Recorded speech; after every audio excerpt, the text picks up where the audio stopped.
kami. Nandito ngayon tayo sa Pampanga.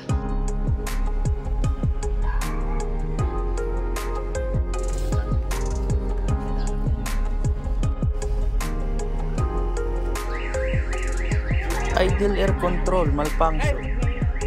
Test natin na may kuryente naman sa lahat ng ignition coil pati si spark plug. Okay guys, ayan, okay na. Matining na yung takbo. Yan, kung makikita nyo madaming trouble code na lumabas. Scanning muna, yan.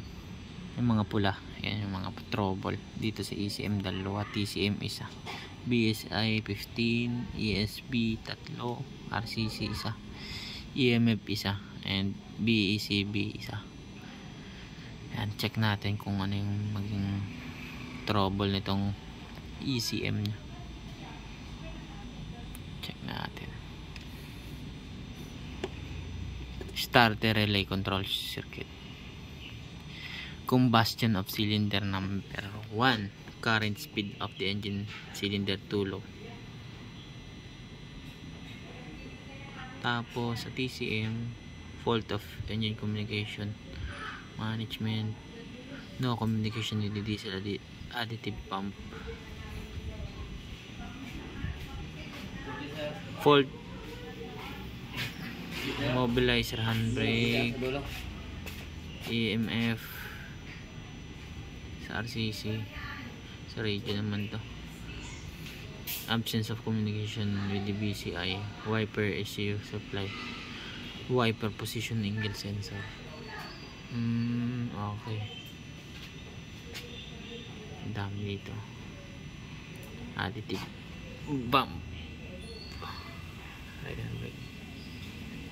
throttle intermittent, parehas intermittent tato. Itong ECM ang main problem niya dito. Okay, aray, start mo doon.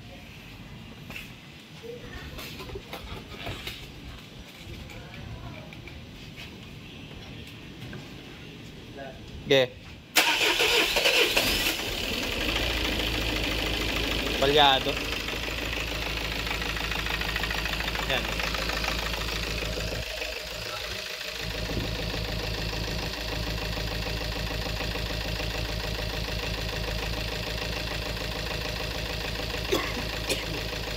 Off on lang. Off on.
Yan, yung injector number 1 ang merong problem.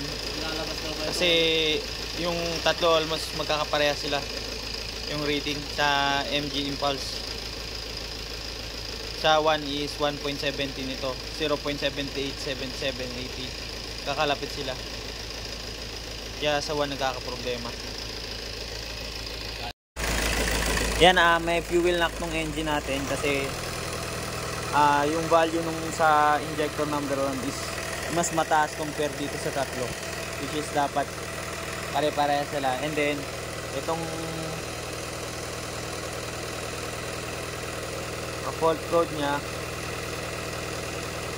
ayan, combustion of cylinder number 1, current speed of the engine cylinder 2 loss.